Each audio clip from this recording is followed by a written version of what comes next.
only for 24 hours, and then just like notice how that makes you feel. Notice, you're probably going to feel tired. You're going to feel cranky and hungry. Your body's going to do weird things. You're not going to have the energy you need. It's just like, it's a pretty fast and easy way to kind of reach some approximation of that state, depending on the severity of the chronic illness. But imagine not eating for 24 hours, and then your partner's like, hey, I'm going to a restaurant. And you're just like, what the heck? Yeah, that's so true. Because then I like watch you do things, and I'm like, I want to do that. Like, I wish I could do that. I used to do that. Welcome to the Sick is Cool podcast, the show that's here to empower you, inspire you, and remind you that even in the face of chronic illness, you can lead an extraordinary life. I'm your host, Amy Esther, and I'm thrilled to have you join our community. I understand the daily struggles, the physical and emotional roller coasters, and the relentless search for purpose and joy amidst it all. Although none of us chose to be a part of the Sick Club, here we are, warriors navigating a world that often doesn't understand us. Together, we are going to build a vibrant and supportive community that celebrates resilience and courage of the chronically ill. Now let's dive into today's episode and start reshaping our perspective on chronic illness. Okay, recording. We're both testing. You're too close.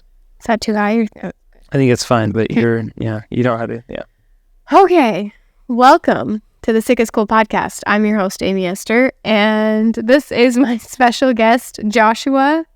I'm laughing because it's Joshua Esther.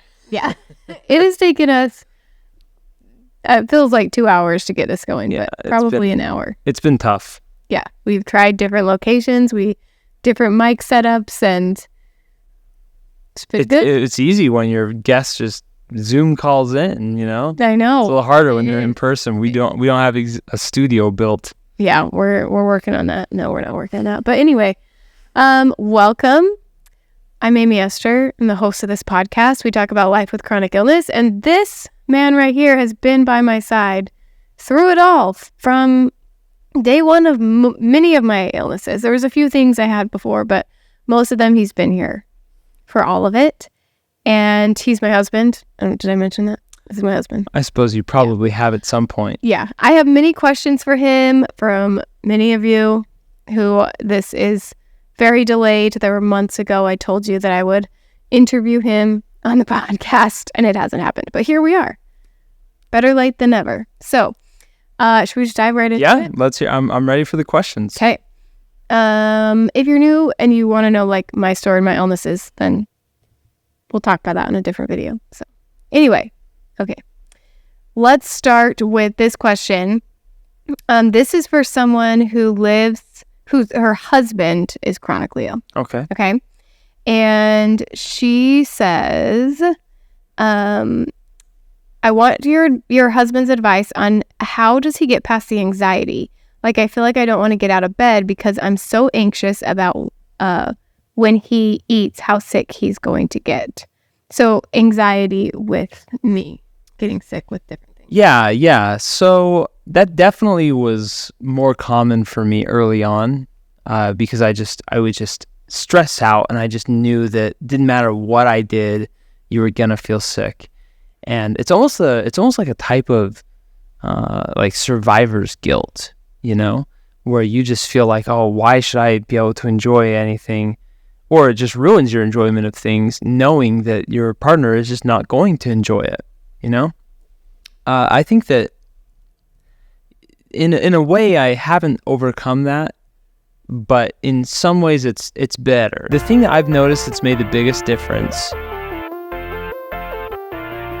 Let's take a minute to talk about the sponsor of today's episode, Let's Get Checked. Let's Get Checked is a worldwide leader in at-home health tests that puts you in control of your healthcare. With Let's Get Checked, you don't even have to leave the comfort of your home. You don't have to go to a lab to get your blood drawn. It's very convenient. You can order a testing kit that will be delivered to you in discreet packaging. Once your sample arrives in the laboratory, confidential results will be available from your secure online account within 2 to 5 days. Let's Get Checked laboratories are CLIA approved and CAP accredited, which are the highest ranking levels of accreditation. Your results are reviewed by Let's Get Checked's clinical team, and you'll have the option for a virtual consultation to discuss your results. In some cases, the clinical team can prescribe a medication that can be sent to your pharmacy of choice. I've tried out Let's Get Checked a few times now, and it's been so helpful in finding some help that I needed. I was going through a period where I had very limited energy. My fatigue seemed at its worst, and I was easily able to get my thyroid checked. And as someone who has young kids, very difficult to leave the house. It was so convenient to be able to take my blood test at home, send it in the mail, and have my results within a few days. Get easy to understand and actionable health insights in 2 to 5 days from the comfort of your own home. Visit trylgc.com/Amy, that's AIMEE, to get 25% off your at-home test kit today. Everything you need is linked in the podcast show notes or in the description on the YouTube version of this podcast. Thanks again to Let's Get Checked for sponsoring this video. I am a big fan of them, and let's get back to the episode.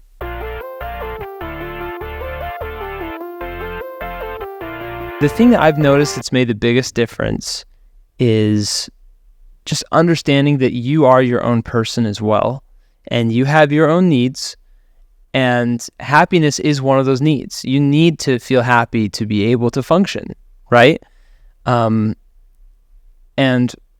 being able to just sort of, for healthy amounts of time, at healthy intervals, disconnect and say, okay, look, I need to be okay. I need to enjoy my life. I need to enjoy my food. I need to enjoy my time. Putting the life mask or putting the oxygen mask on yourself first, so that you can then help them. Right? I find it's easy to help Amy cope with some of her symptoms after I've rested well, and then it's easy for me to be like, okay, you know what? I'm gonna put my head down and I'm just gonna like clean the whole house for her, or I'm going to do all the dishes, or I'm going to, do whatever thing it is, watch the kids. Hopefully that's answered the question. I imagine, in short, TLDR, just remember that you need to take care of yourself as well, and make sure that time is anxiety free. And if you are feeling stressed for your partner during that time, you're not doing it right, and you need to start over or try it a different way. Yeah, because if you're just constantly worried about me 24/7 or constantly doing stuff for me 24/7, then you start to suffer. Yeah. And it could be physical, but like even if it's just mental suffering, like we've had times like when we had our last baby and I had multiple surgeries and we just had thing after thing where you were struggling and you needed more, even though I was still struggling with my own health. And like physically, I was in a really bad place. Mentally, I wasn't great either. But we had to get other people to kind of step in and help me so that you could take breaks. Because if not, you are going to, you're going to lose it too. And I'm losing it and everybody's losing it, right? Okay. I should have pulled up all these questions. You're all right. Okay, if you see me looking down on my phone while he's talking, it's not because I'm not listening. It's because I'm trying to get the next question going. Okay, the next questions are about night terrors. Oh, okay. This is a good one. So I've had bad night terrors, waking up screaming in the middle of the night. Like, we lived in a basement apartment once, and I thought we woke up our neighbors because I screamed so loud. And I've woken up our kids before. It's bad. I just wake up screaming from night terrors. That story is for another day, but I had very severe night anxiety. I mean, not even when I'd fall asleep, even when I was awake before I'd had the night terrors, I had anxiety where I couldn't sleep. I couldn't even be by myself. It was bad. So I went to therapy. Okay, maybe I should do a whole episode or a whole video on night terrors because there are more questions for me specifically, but I'm going to focus on the ones for him in this video. So how did you react to Amy's night terrors? Was it traumatic to you in any way? Yeah, I'd say that I'm typically pretty hard to ruffle. Like I'm hard to really get a big reaction with that sort of thing. Granted, I have been woken up to screaming bloody murder, but I'm usually able to very quickly, almost immediately be like, Amy, Amy, Amy, Amy, and just try to like wake her up and get her attention. And except that's not the best solution. I know, but at 2 a.m., that's just the best solution. That's the best solution my mind can come up with. But yeah, I mean, I would say that it hasn't been traumatic for me necessarily. And then how did your family react when they found out Amy suffered from night terrors? How did they react to hearing? So she's saying violent night terrors. Mine weren't violent. They were scared. I mean, violent. No, I wouldn't call them violent. No, but I mean, you would grab. You would be like, I would jump out of bed. Yeah, I'd jump out of bed and scream. Like for me, it was I'd scream really loud. So visually, I would see like the ceiling falling on me, or a dresser. I saw a dresser falling on Josh. That was one of like my worst, like our first ones when we got married. I remember that one. And I just scream really loud. And in my mind in the moment, I'm like, I need to wake him up because I kind of am half aware of what's going on, but not really. And so it's like, I think it's happening in real life, and I think I need to wake you up. So yeah, no. It's violent. My family, I don't think anybody in my family has really had to deal with that before, and so none of them really seemed to think it was a big deal. They were just like, "Oh, night terrors, that sounds so bad." It sounds like nightmares. Like, yeah. It sounds like, oh, yeah. They didn't totally get what it was, and so it's sort of a non-reaction from them, to be honest. Yeah, I feel like that with like anyone with any chronic illness thing or mental thing. If you haven't experienced it or you're not there. Like, oh, Hashimoto's, that must not be good. You're like, you don't even know. Just took a medicine and they're fine. Yeah. Okay. And have our night terrors affected our relationship in any way? How was traveling? Our night terrors? Yeah. No, I wouldn't say so. Like I said, it's not like I'm holding it against her. In the morning, I definitely will be like, hey, you remember you were screaming last night at 3 a.m. and she'll be like, yeah. Or maybe sometimes she's like, I did. Usually you remember though. Sometimes it wakes me up enough that I can't fall back asleep. Other times it's short. And then it's free snuggles. So. Yeah, that's not the worst deal. Yeah, I don't feel like it's, I mean, the only way that I think it's caused problems is now I'm going back. Because it's been so much better recently because I've been in therapy and I've done a lot of things. I really need to do a whole video about it. I'm sorry. I'm behind on all the videos, but I do need to do an update because it's night and day difference from what it used to be. Yeah, definitely. I used to wake up every single night screaming, and now it's rare, like every once in a while. Now, where was I going with that? Oh, just like our relationship it was hard because it was when we first had a baby, and then it was like I couldn't sleep without him in the room. And so then that affected us because we were up all night with the baby, so him going to sleep early with me, it was just like not working that way. You didn't, like you were talking about before, you didn't get the time you needed to yourself because you had to go to bed with me at like 9 because I was waking up with the baby and I wasn't getting sleep from the night terrors. Right. My typical life schedule before we got married was work all day, and then, and before we got married, I was in school as well during evening. And so I usually would be gone until 9 o'clock, but then I always had like 9 to 11 to kind of wind down, just do my own thing, relax, get ready for bed, and just go to sleep on my own terms. And if I wanted to stay up till midnight, till 1, I could. And granted, I was a lot younger then. But, not having those evenings anymore during those times when she was really having that anxiety and that was leading to night terrors, it was rough because we'd go to bed at, you'd want me to go to bed with you at 8:30 or 9. Yeah. Just because you were getting no sleep. And then I'm just like laying in bed awake because I could not fall asleep. And I was missing out on like time that I needed to take care of myself and see the first question, right? Yeah. So. Well, and typically we do go to bed at the same time anyway, but when we first have a baby and a newborn, right, I would go to bed early. He'd stay up late and like feed the baby a bottle one time, and then I'd get up at night. So I don't know, it's just kind of a different schedule, but he wasn't really getting what he needs. So that was the only way I feel like they've affected our relationship. But I know she was asked about like violent things, so I don't know. That was maybe a different situation. Okay, so I'm gonna go on a video we did. Look at this. Forever ago, we did a video like at the very beginning of my channel about marriage and chronic illness, and so I've got a lot of questions on here as well. So I'm just gonna search through.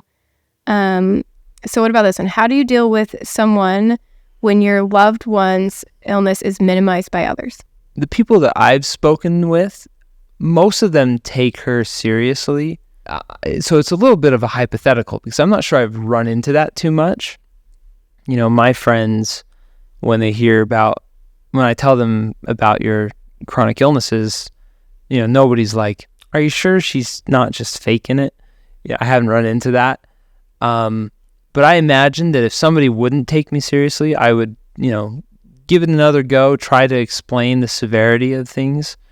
And if they still weren't listening, then honestly, that's just a sign that person doesn't, A, they don't trust you, right? Because they're not listening to you. B, they don't care about you, because if something is important to you and this person cares about you, it should be to some degree important to them, right? And I would probably just, not even on purpose, but I'd probably just kind of distance myself a little bit and just say, you know what, this person clearly isn't trying to, support even slightly, right? They're just trying to undermine and put a wedge between you. So just prioritize the relationships that you need to prioritize is what I would say there. Yeah, that's good. I do think like what we have experienced with people is sometimes like compassion fatigue, where people that we know, it's like, they're like, she's still sick, like, or I'll find something that helps me in one way and they're like, oh, so you're doing so much better. And it's like, well, that thing is, but other things are struggling, but I don't want to just be this like sad story all the time. And so it's a little sad, but you'll be at a family party and the first one after they learn that, oh, she's not eating, whatever food that she's trying not to eat, to see if it helps. This isn't a real example, but she's not eating mangoes, right? And so they're like, okay, the first family party, we made everything, we made sure nothing had mangoes or was a mango byproduct, and there was no mango factories involved, and da-da-da-da-da. And then it's like, fifth family party, it's like, oh yeah, so here's our mango casserole, and there's a side of mangoes, and you know what I mean? It's just like, because they kind of just feel like, oh, yeah, no, this is normal, and this is going to be my normal, and I'm not going to let anybody else, you, change that. Yeah. And they're just like, you fit into our mold. So that has happened, which is sad, but I think that, if people want you around, they're going to accommodate for you. Yeah. We've had family that have been great about that, and friends as well. And those are the relationships that we really cherish. Yeah, definitely. I think chronic things are difficult with other people because of that aspect. Like, you think of any kind of trial or hardship people have, and it does seem like it's something you get over, and then you're done. And it's like, oh, she was on that diet last year, but she's not going to be doing that now, or whatever it is that needs to be accommodated, or being invited to like a run or things like that. Then I'm like, no, I want to run. I'm not going to go run. Yeah. They did invite us to a run recently, and I was like, I don't think we can do that. Yeah. So I think things like that their life goes back to normal, and so then they get used to things. But we have had amazing people in our life too. So a lot of people asked about kids.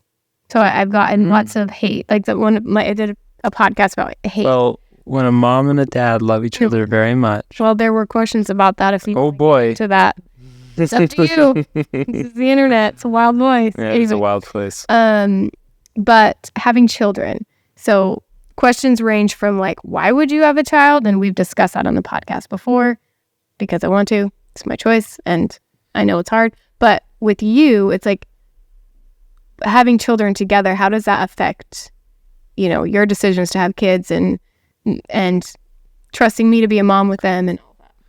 Yeah. Well, I would say that first and foremost, I know Amy better than any of y'all.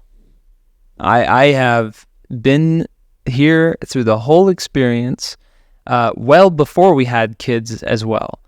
I've been around for it all. I've seen Amy in her highs and her lows, and I've seen but also very high highs. I feel like you are just naturally a very happy person, and that's always shining through. Yeah, you're welcome. And so when we talked about having kids, at that point, her health wasn't even nearly what it is now, but we trusted that, things were going to get better. We'd continue to find steady improvements. And we just both really knew that being parents was our number one most wanted role in this life. There's nothing that we wanted more. And this is a big thing that I always talk about when people ask me about Amy, and I just say that my favorite part of our relationship is that our long-term goals are the exact same. And that I feel like is a huge aspect of just the bedrock of our foundation, because I know that when I look down the road, 10, 15, 20 years in the future, I know that you're looking at the exact same place. Not even varying a degree. And that just, I feel, has guided us so much, you know? It's true. It's like the little things that obviously we bicker and we have disagreements and all of that, but it's like the little things are what, the struggles we have, but we're going to the same place. And that's, I think what makes our relationship strong. And we both know, like, despite chronic illness, and that's not the only trial we have, right? Other things come up. There's always going to be hard things come up. But when we know what we want and the direction we want to go, it might not look the same that we think it's going to. Like, I always thought I wanted like 5 or 6 kids, and now I'm good with the 3. But like things like that, it might like change, but we always knew that family comes first. We want to be parents. Absolutely. And so well, and I would say also to those who would say, like, Amy, why would you have kids when you're sick? You're not going to be able to be a good enough mother. I know that she's a great mother. She's the best mother. And not only that, but I would also cite the Nunya clause, which is to say that it's none your business. All right, we can do what we want. But I was prepared to do more, knowing that I would probably be called upon to provide more work in raising the kids. And I think that I'm not trying to toot my own horn. I think that I have done. He does a lot. Way more than many husbands would do. I very specifically have entered into the job I have because I knew that it would give me time to be with my kids, more time than many other jobs in this field. Amy's constantly putting in 110%. And I try, but I can't do it. Like it is your 110%. Yeah. Like maybe for a healthy person, it would only be their 60% or their 70 or 2. But maybe they're 80. Yeah. But you are going above and beyond what you think you're capable of doing all the time, and I see that, and it inspires me to put in more because I'm healthy and I'm able. My wife's on the kidney transplant list. In the last year of our 9-year marriage, the lack of sex is killing me. As a caregiver, do you run? Oh wait, I like the service dog analogy. Oh, this was on our video, so I don't know what he's talking about. You said something about a service dog analogy. Mm-hmm. He's good at analogies. It's the only language I speak. I'm like that dad on Cloudy with a Chance of Meatballs, only instead of fishing metaphors, it's just like whatever random analogy I pull out of my butt. Yeah, and I've probably done like 4 already just now. I mentioned to a client once that you had some analogy. It's like, my husband had this analogy and it's really good. And she was like, oh, I thought that would be you because you are always doing analogies. I'm like, yeah, I get it from him. I didn't do this until I married him, and now I'm doing analogies. So apparently he did a service dog analogy. And I believe it fits to my issue. As a caregiver, do you run into the same issue, and how do you deal with it? Yeah. Well, I've never thought of myself as a caregiver, right? That feels weird. It feels weird to say that. Like I would never be like, I'm a caregiver. Because right. I don't think I can handle myself. Right. Well, and I mean, I don't think that this person is married to that person either, or rather, right. I don't believe that they're with them. I don't think they say in whatever sense. but I don't think they're with them because they're sick. It sounds like they're just saying like, I consider myself a caregiver because they need the extra help, but because of it, I'm also, we're not intimate ever. And I mean, man, I mean, there even just recently with Amy, with our last kid, and she had the recovery period, and then she had a hysterectomy, and that's a crazy recovery period. It was insane. Brutal. I couldn't believe, like, the doctor kind of was like telling me, and I was like, no, I'll be okay. And then it's just like SpongeBob on the beach, just shriveling up. But yeah, no, it's that. I mean, that's just a tough situation. I think that the best solution is open communication, and it may not end with you getting exactly what you want, but I bet it ends with you getting something, and you'll get either, you'll get some kind of agreement. You'll come to some sort of conclusion, and you just have to, because this is something I've had issues with, is I struggle to be selfish, especially in that regard, where I'm like, okay, listen, I need something, and I need you to help me, right? Sometimes you just need to say that and understand that maybe it's not going to be what they want necessarily at that moment, right? But it's going to be okay, right? And it's going to help you, and that's going to help the relationship. Yeah, and that communication is key, and it's whatever it is, like whether it's intimacy or anything else that you need, or time to yourself, or breaks, or time with friends, or whatever. You still have to take care of yourself. But there's a difference between, like, I need this, so you have to give it to me, and hey, let's talk about this. This is really hard for me, and I love you, and I know it's hard for you. We talk about things, and I think there are seasons, especially with chronic illness, all of us have seasons that are harder than others in our physical health, in our emotional health. There's times where Josh has said, like, oh, but like, I want to go, play this game, or I need time to myself. But I always come up and you're annoyed at me. And at one point I just told him, like, I'm probably just always going to be annoyed. Like, I want to be with you. I want to hang out with you. I want you to go to bed. She's told me, I'll never be happy that you went to hang out with your friends. Right? But for me, like, in a yeah. She's not going to, like, feel the happiness course through her veins because I leave. Yeah. But that doesn't mean that I shouldn't go. Right. Because I know that long-term overall in our lives, we'll be happier if we take these times for ourselves and doing things that we need to do for us. And I know that you need that. And it's like I talk about this more like in my course, but we have two sides of our brain. We have an emotional side and a logical side. And it's like my logical brain is like, yes, you need this time. Like, I'm in my logical brain right now. I can clearly see, like, Josh needs to take care of him.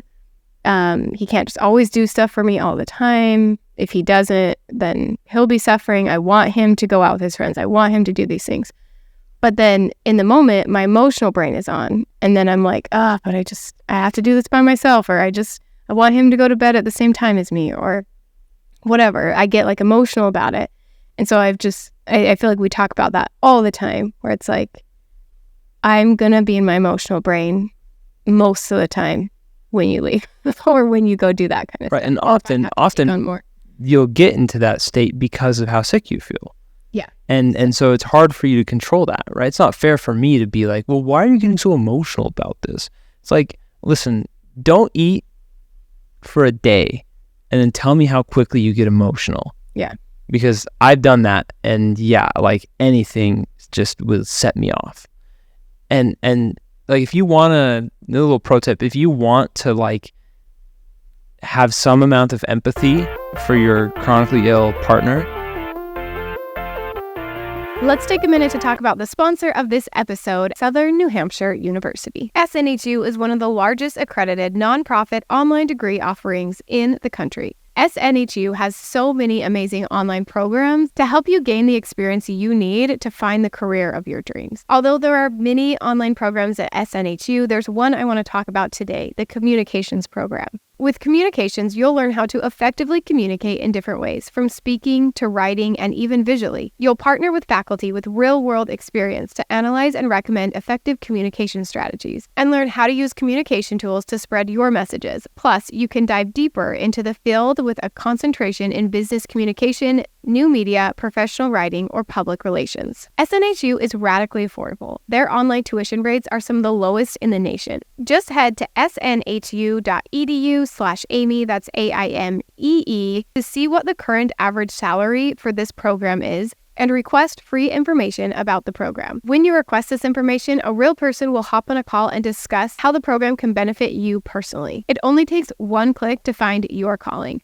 Thanks again to SNHU for sponsoring this episode. Now let's get back to the podcast.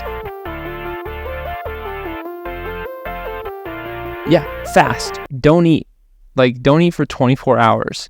And then just notice how that makes you feel. Notice, you're probably going to feel tired. You're going to feel cranky and hungry. Your body's going to do weird things. You're not going to have the energy you need. It's just it's a pretty fast and easy way to kind of reach some approximation of that state, depending on the severity of the chronic illness. Okay. But imagine not eating for 24 hours and then your partner's like, hey, I'm going to a restaurant. And you're just like, what the heck? Yeah, that's so true. Because then I watch you do things and I'm like, I want to do that. I wish I could do that. I used to do that. And now it's just not even an option for me. Due to extreme fatigue caused by my illness, I've often barely have the energy to take care of myself, so I don't have much to spare to fulfill my partner's needs as the average person would. I know this is hard for him, and I can make him feel neglected, like he deserves more, like an equal give and take. Sometimes I also feel it isn't fair to him, but the alternative, not having a relationship at all because I don't have the energy to meet my partner's needs in a healthy way, feels unfair to me. I deserve love even though I'm sick. How does this come up in your relationship? If so, how do you deal with this? It's kind of like what we talked about, but opposite, right? Yeah, to some degree, this does come up, right? Where I can tell that Amy feels guilty that she's not, doing something. I always want to do more. I mean, every day. Even the other day you're mowing the lawn. I want to mow the lawn for you. But right. He knows that I'm just going to feel terrible. But she'd be worthless for 3 days. If I had the physical energy, I would love to be the one that works and take care of the kids. And I would want to do it all because I love. All right. You ready for an analogy? Here's an analogy. So if doing things for your husband is the Willy Wonka chocolate bar, right? Chocolate bar. Yeah, the chocolate from the movie Charlie and the Chocolate Factory. You get chocolate bars and the kids are buying them. They're looking for golden tickets. Occasionally you may find that something that you do for your husband has a golden ticket, right? Where it's something that you can tell that he really loves. And some of those things may be high effort, but occasionally, and this is just another question of getting to know your partner and finding out, hey, what are the things that they really, really like? What can I provide? Because Amy, I know that she knows that if I'm ever in just a foul mood and she needs to cheer me up fast, doing something that is a fairly low effort thing, right? She could just be like, go get yourself lunch and watch a movie. And that's a super fun thing. I never really feel like I get to do much because I'm always with kids or I'm working or I'm doing some project. And it's just a fast, easy thing, right? And at worst, you have to watch the kids during it, right? But you could always just throw on a show for the kids too or something if you really need it, if you were desperate, right? But at best, they are maybe in bed and instead of me doing a project or something, you're just hey, free pass, go do something that. That's a kind of thing that's low effort for you that really helps me.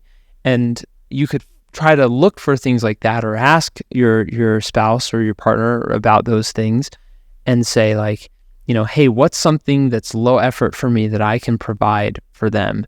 And it may not be exactly what they want at the moment. It may not be what they want all the time, but having those sort of golden tickets ready to pass out and knowing that can make a big difference to their day or their week. Just find the thing that's going to min-max, minimize your effort, but maximize the joy that your spouse gets from it, right?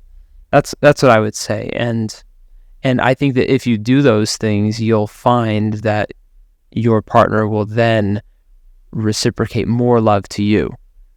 And that's where, like you saying you deserve to be loved, and you do, that's where that comes in.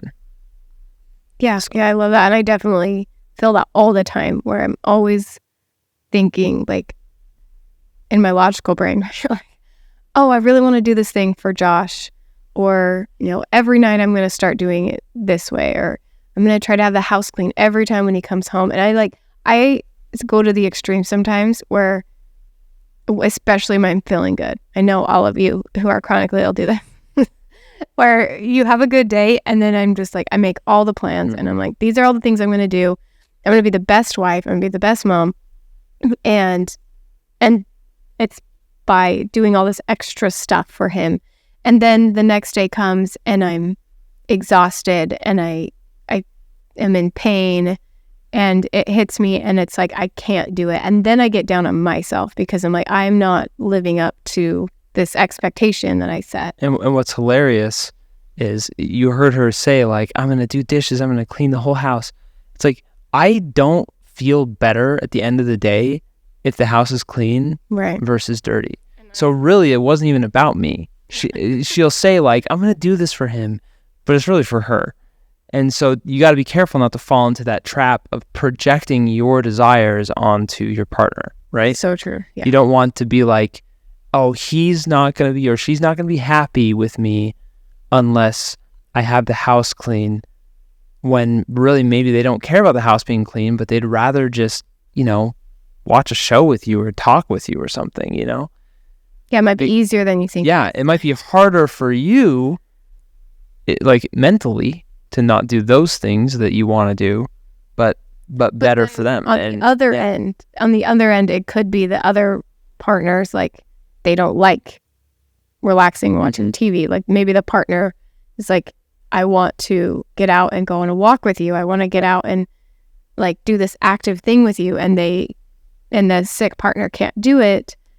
I think, again, it comes back communication. Like, and that's number one thing, I think, in any relationship is communicating from a logical place. Yeah. Because whenever we're communicating from our emotions, we're not showing up as our best selves and we're selfish. Like every time. Like, I'm always selfish when I'm in my emotional state. And I think in those times we need to just take a step back, maybe take a breather, take a break, and then come back and talk about it. Maybe not in the moment. Like, maybe you're upset because you wanted this thing, you didn't get it because I'm sick or any other reason you're not, meeting the needs of each other, whatever. I think you need to take a step back and talk about it when you can feel like logical. I think the worst advice that's given to newly married people is never go to bed angry. That's so dumb. It's so stupid because you're so emotional at night and you can't have good conversations. If we talk at night and we're angry, we get more and more angry until we just say, hey, how about we stop and we'll pick this up in the morning. And in the morning, we're like, why was that? What were we fighting about? Like, that was so... That's when that comes up. Yeah. Don't be afraid. The last thing on that, don't be afraid to strike a bargain, right? Say like, hey, what do you want? These are what the things that I want. What are the things you want? Let's figure out something where we can do a give and take, right? Yeah. Like that, because if Amy came up to me and was like, I want you to deep clean the whole house, do all the dishes and mop the floors, do everything. Yeah. If you came up to me and said that and you were just like, go do it, I'd be like, are you serious? Like, why are you putting this on me? But if she came up to me and said the exact same thing and was like, and you can name your price, like, what are the things you want in return? I would do that. I would do the thing, the terrible, holy, like insanely massive job, if it meant that I got something I wanted, right? Yeah. Now, granted, you got to come to an agreement there, but that's just communication. And I think sometimes it's not direct balance, where it's not like, okay, tonight you're going to deep clean the house and I'm going to do this huge thing for you on the same night. Like it might be a week where you're just taking on so much extra because I'm flaring and I'm really struggling. And then the next week I'm doing a little bit better. And that's when we can, get you what you need. I do feel like it's like a balance, but in my head, balance always has to be like even, like at the same time. But sometimes it's weeks or months or days. I'll tell you. Instead of just like, I'll say, Amy, I have this thing this coming Saturday, so I'm going to help you a ton during the week because I'm going to be gone all day. Yeah. And so, that way when Saturday rolls around, I've done my time and I've put in a ton of effort, and then she helps you, I imagine, to feel a little better about it. And if we talked about it beforehand, but I'm still kind of emotional about it in the moment. And when I say emotional, it doesn't mean I'm like crying about it. But he might. She cries a lot. I do cry. I'm joking. But he might be leaving, and I'm like, I'm just like in a bad mood sometimes, where he's getting ready to leave, and even though he helped me all week, it's Saturday. He overdid it for a few days, and now he's going to take time for him, and then I'm still kind of in that emotional like, okay, fine, have fun with your friends, because I just get in those emotional states sometimes. And I think like when we're not in it, it's kind of funny to think about. Like it's funny to talk about and see. It is funny. We act like different people. I really make it sound like I also like am constantly gone, which is not the case. No, you're not. It's not very awesome. No. But like, well, you get what you need in different ways. Like, right. Yeah. And it changes. Like there's sometimes where there's certain things that are lacking. Like after the hysterectomy, maybe the intimacy is lacking, but then other times it's like, time to yourself is lacking. And other times it's, maybe projects you want to do that are lacking, that your things, it's always going to change, but I lost my train of thought. Well, I think that at the end of the day, communicating, that is the number one best method to getting what you want and getting your partner what they want, and figuring out, how do we stay as happy as possible, and how do we fulfill each other's needs as best we can. And maybe there's certain things that you're just like, listen, this just has to be off the table. Yeah. That can, I think seasons, it might be like forever. Right. Yeah. I'm never going to go. Just don't go into it thinking you're going to get, one of everything that you want.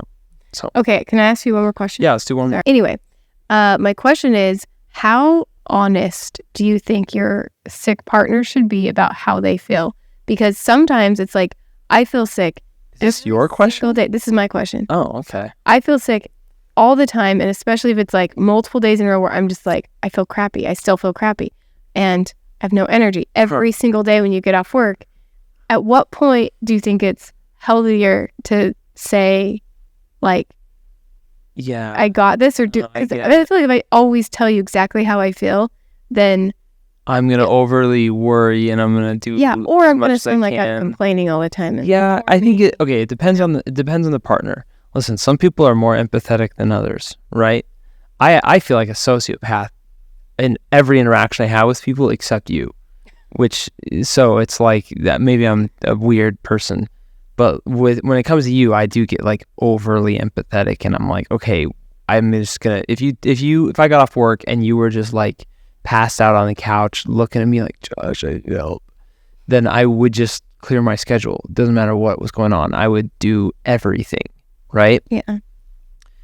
So you gotta be careful how you wield that power if your partner is very empathetic.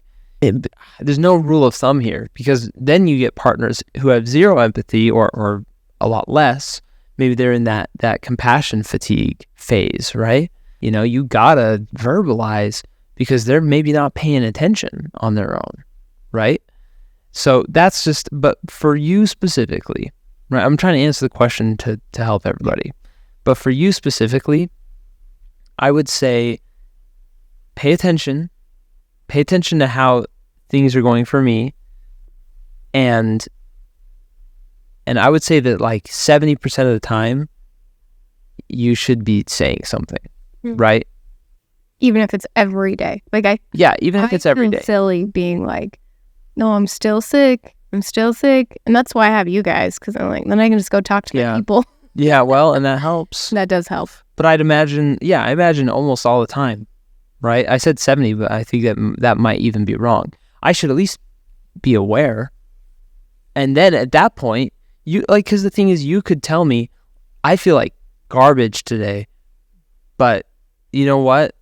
Like, it would really help me if you would just tidy this, right? Because then you're not just complaining, you're giving me a goal that would help you. And maybe it doesn't help you feel all the way better. It won't. There's no maybe about it. But it will help me to feel like I helped you. Yeah. And that's better to me than almost anything, right?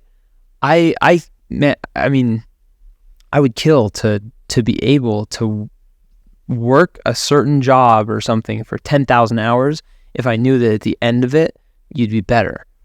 Like, I would just get started tonight, you know? And so you being like, I feel really sick today. I had a really rough day. This one thing would help me. Or like these three things, depending on what it is, right?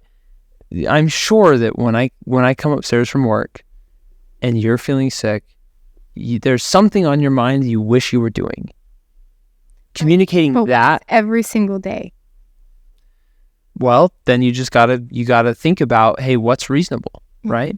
Because if it's just tidy up and it's a 20-minute thing, but you just don't have the energy, I can do that, right? And then you can think about what's something that he would like, the golden ticket thing, where it's like, and then maybe I can try to swing something else, or we can sort something else out. That way, you're bouncing back and forth, and you're each reinforcing each other's feelings. You're validating each other, right? Yeah. And you're providing needs. So, and maybe the answer is just in the question, which is, don't just be honest, but be fully honest. Mm-hmm. Because even though it's like, oh, I'm sick every day, some days emotionally I'm in a better place where I can say like, oh, I feel terrible today physically, but I had actually a really good day. Or I have no energy right now, and the house is a disaster, but I don't really care. Like, let's just hang out and sit. And like, maybe I don't know if that's the solution. Yeah, your gift could be not caring about a certain thing for a little bit, like trying to just disconnect that and understand that it's okay, right? Yeah. Anyways. Okay. I'm passing out. How about you? I'm actually great. I mean, like I said, I'm staying up for another 2 hours. I feel terrible, so anyway. Big shocker. Surprise. I feel like every time. What's funny is you were feeling good like an hour ago. That always happens. But it's funny because I've been watching my recent videos, especially the last one I posted, which is like a little vlog. And as I edit it, I just see myself like you just slowly start slouching. And it's just like she's centered on camera at the beginning. Yeah. And then she's like all in position. And then like by the end of it, she's like down here. Like she's aged. Anyway, thanks for joining us today. If you have more questions for Joshua, leave them in the comments, and maybe another day we will get another one. I don't mind these. I love answering questions. Yeah. Once we get going, it's fine. It's just getting it going with children. And also, it's very hot in here. We should turn our air conditioning. Yeah, we should. Okay. Well, I hope you have a good day, my friends. I will see you on the next one. Hey friend, do you find value in this podcast but want to take it to the next level? Work with me one-on-one or check out Chronically Me, the course and workbook. This course takes the things you are learning on the podcast and helps you apply them directly to your life. This course dives deeper into changing your thinking, teaching you how the brain works and how to maximize your life with chronic illness. I designed this course as a companion to the podcast. The podcast gives specific, real-world examples, and the course helps you put them into action. If you want personalized one-on-one help from me, I got you.